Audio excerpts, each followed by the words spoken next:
Ooh, child. Ain't for the faint of heart. I will tell you that. It ain't for the faint of heart.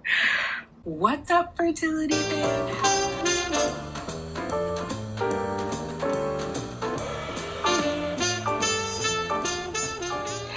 Let's get these babies, ladies. What's up, fertility fam? How are you? Thank you for clicking on Simply Tanika. I am Tanika. If you are new here, welcome. Come in, have a seat. If you are returning, welcome back. Girl, what it do? How you been? I missed you. All right. Today's video, let's get all the housekeeping out of the way first. Today's video is brought to you by MomMed. I am tracking ovulation right now, and I am using the MomMed Ovulation Tracking, OPK, Ovulation Prediction Kit.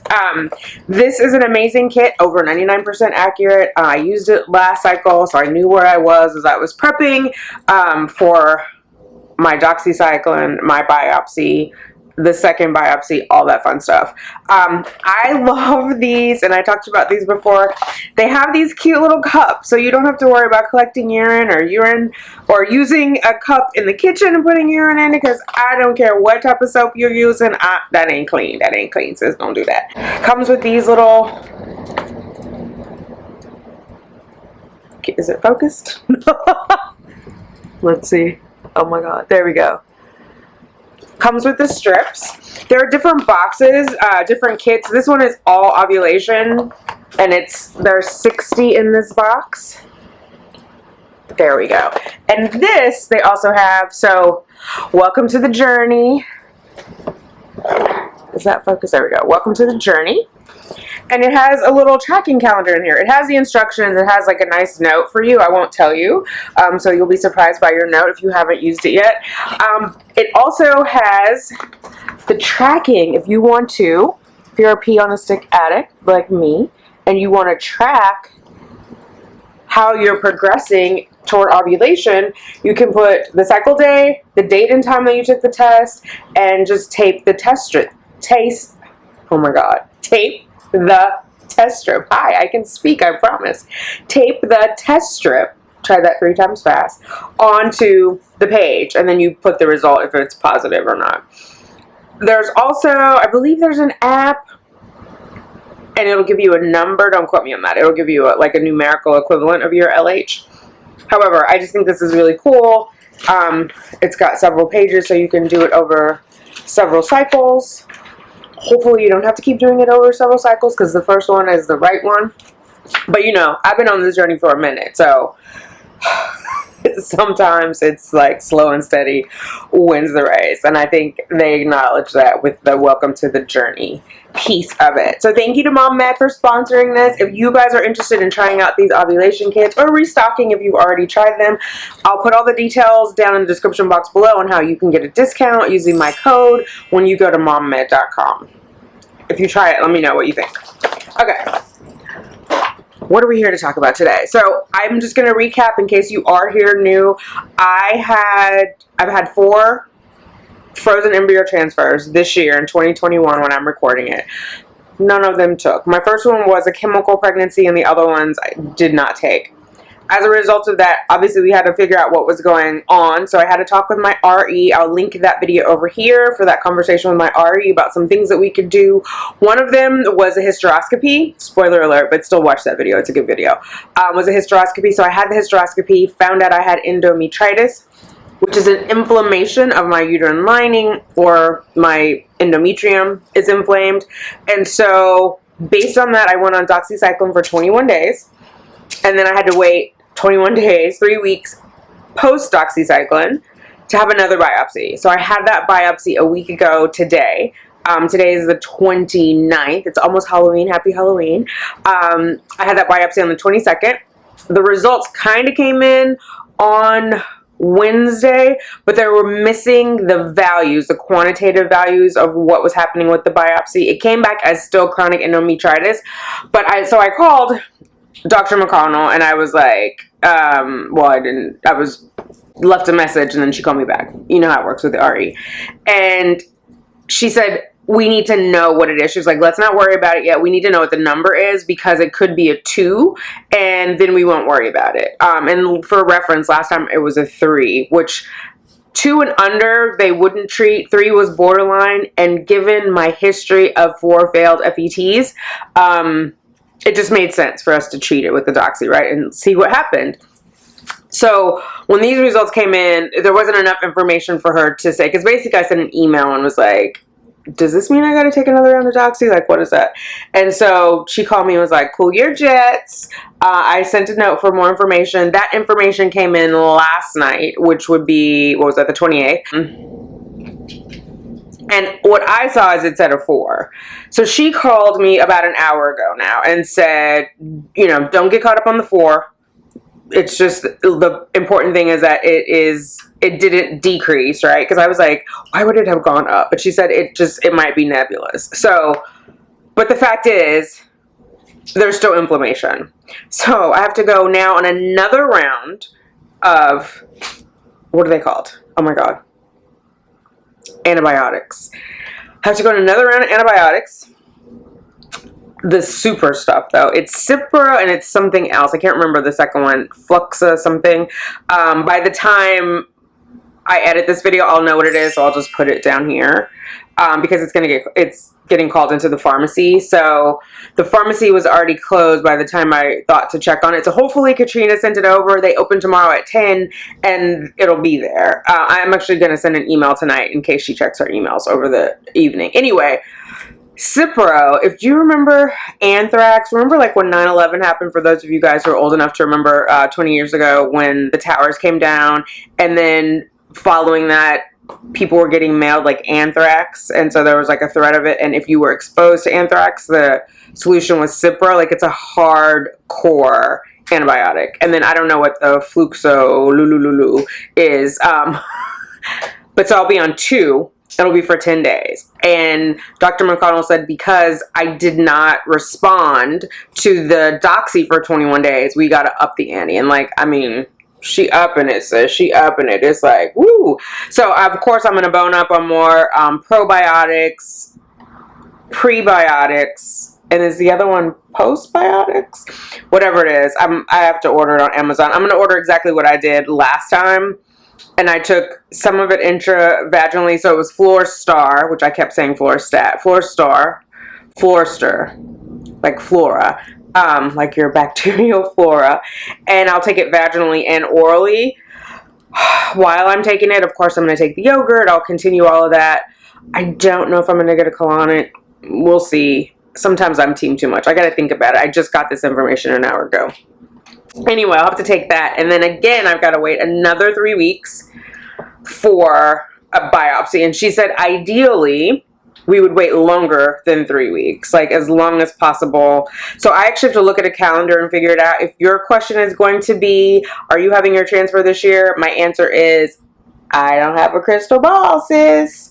Ideally, yes, but we don't know if my body's going to respond this time. Like, I was hoping and praying and manifesting that it would have responded and this would be it. And we, you know, after I ovulated, then we'd be off to the races like in 2 weeks for my transfer, or at least starting the meds for my transfer for that cycle. So I don't know if you're going to ask me that. Please, please don't ask me that. Actually, just as a rule, if you're following other TTC people, or, well, I'm not going to speak for other people. For me, you don't ever need to ask me when something is going to happen. If I have the information, I'm going to put it in a video. If I don't have the information, it's not in the video. So there's no need to ask me. Like, I have a channel so that I can share my journey. Like, I'm not keeping a secret about when stuff is happening. So just do me a favor and don't, like, get my anxiety up. If I know the dates, I'll tell you the dates. I was originally aiming for December 3rd. Is that going to happen now? It can't, because I've got to be 2 weeks on meds, at least 3 weeks off before my next biopsy. So, and then we now know it could take about a week to get the results back. It was, technically they were in on Wednesday, but they weren't like the full results. So we're going to say 3 weeks plus the 1 for the results. So that's 4. So now we're looking at 6 weeks, right? So I don't know when my transfer is going to be, is the short answer. I am hopeful, prayerful that this is it and it knocks it out. I'm definitely going to California for 2 weeks at the end of December. I want to see my mom. I want to go to LA, see my friends. I want to rent a convertible, play really loud, obnoxious rap music, and just vibe out in like my best West Coast vibe, because I need all of that. Yeah, so that's kind of what's going on. Not the news I was hoping for, but I am taking it in stride. Like, I don't feel anxious. I do feel a little, like, uncertain, I guess. I feel uncertainty, but it's not causing me, like, anxiety of, like, oh my God, everything's off the rails. Like, I'm still on track. We knew this was a possibility, right? If there's a decision tree, biopsy is either going to come back positive or negative. It came back positive. So we're going to take that route from that decision, from that decision tree at that point. And we're going to continue to pray for the best, manifest the best, and trust God's timing. I'm not going to question him. And he knows. He has a plan greater than any plan I could ever even imagine. So I'm just gonna stay strong in that. I'm gonna stay strong in that. For those of you who have come over to my new channel, thank you so much. I don't know if I've said it in a video. I started a second channel. It's called Becoming Tanika. I did put it in the community tab, but I know everybody doesn't see those. So if you're interested in seeing like my vlogs and kind of my evolution of who I am becoming and the road to getting there, please check out my new channel, Becoming Tanika. I will link it in the cards. I'll put it down in the description box. Please consider subscribing. Would love to have you on there. It's non-TTC related. My life is more than TTC. I hope yours is too. And I just want to share that part of my life. Of course, I know you guys are here for TTC, which is why it made sense to get a separate channel. So if you're not into what's going on in my world, it's okay. It's all good. If you just want to hear the TTC stuff, stay tuned right here, sis. And if you do like what you're seeing here, please remember to, hit that like button, give me a thumbs up. Costs you nothing, helps me out tremendously. And leave me a comment. I want to know where you are, what's going on in your journey. I know someone commented that they had just had a biopsy and they felt like, oh, it helped by me talking about my biopsy. And so I think that's important. There's power in information. Like, the more we share together, the more powerful we are, if that makes sense. I did see Lily G, which I think she rebranded her channel. I'll put a link in the description box below. She's talking about women's health issues like weight loss, the maternal fetal rate for women of color, and different things. I want to do a collab with her. If you guys are interested in seeing that, let me know down below. And if you have any questions for us in that collab, let me know down below. I think what she's doing is so important, and I think it's powerful because she's a doctor. She's a Black doctor. She had her twins through IVF. She went to CNY. She had a 1% chance of success. She used her own eggs. She transferred 2 embryos. One of the embryos stuck and split into 2. And so she has 2 identical twin girls who are like, she's the third one because they're like triplets. They are like the spitting image of her. But she's gone on this weight loss journey. She's motivated me. I'm following her. I want to join in on her challenge. I was reading about the endometritis, and there is, I don't want to say it's contraindicated. That's not the right word.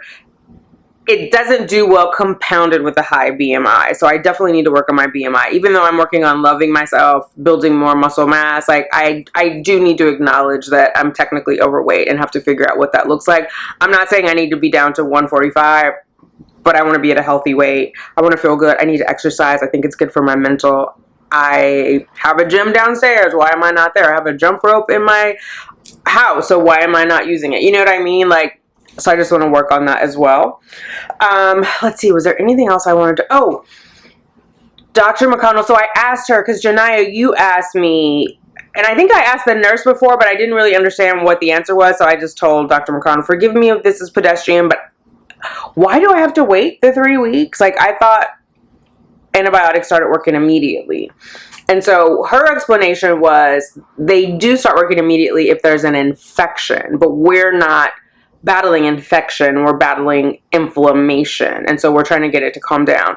So you take the antibiotics. The inflammation really doesn't get addressed until after the round of antibiotics. And so that's why she was saying if I could wait longer than 3 weeks, it would be ideal. Of course, we just have to figure out what's going on here and at the Braverman Reproductive Immunologist Center. That's not their name. Braverman Reproductive Immunology, BRI. Dr. Thornton. when is that, like, when is he going to be ready to meet with me? Because he should have my report already, because I have my report. So it's just going to be a matter of timing. I'm preparing myself mentally that my transfer may not happen in 2021. I'm not saying I'm accepting that. I'm preparing myself mentally. I'm not putting that energy out there. I'm not putting that in my vibration. But if it happens, I just need to, like, not be devastated, if that makes sense. I'm going to look at a calendar and see if there's any, like, boom, bada boom. I can do progesterone, whatever, to help speed things up, slow things down. I like that my body is ovulating on its own, though, so I don't necessarily want to disrupt that. I think that's a positive thing. And yeah, so that part I don't know yet. I have to think about it. That's the reason for the wait, though, after completing the round of antibiotics. I'm excited, though, that I don't have to do it for 3 weeks. Although it may be physically the same. It may feel physically the same because it's so much stronger. And I'm having 2 different antibiotics. So we'll see. We'll see. It is what it is. I'm going to prepare. I'm going to take all my pro, post, and prebiotics. I'm going to do the damn thing. And, you know, we're going to gangster this to the finish line. Yeah, so that's my biopsy. That's my biopsy results. Not what I hoped for, but it is what it is, right? It is what it is. So, woo, child. Ain't for the faint of heart. I will tell you that. It ain't for the faint of heart. All right, ladies. Thank you for rocking with me. Thanks for checking in, seeing what my results were. I appreciate you. I know I have one more biopsy to look forward to. I know I gotta stay black, and I know I gotta die. So these 3 things are certain. The rest is still unwritten. All right. Oh, wait. Justice wants to say hi to you guys. I think you want to say hi? Oh, and Liberty, too. Everyone wants to say hi. Hi, girls. Hi. All right. Camera light is flashing red. We gotta go. Love you all. Hope you are well. Bye. Baby does to us all.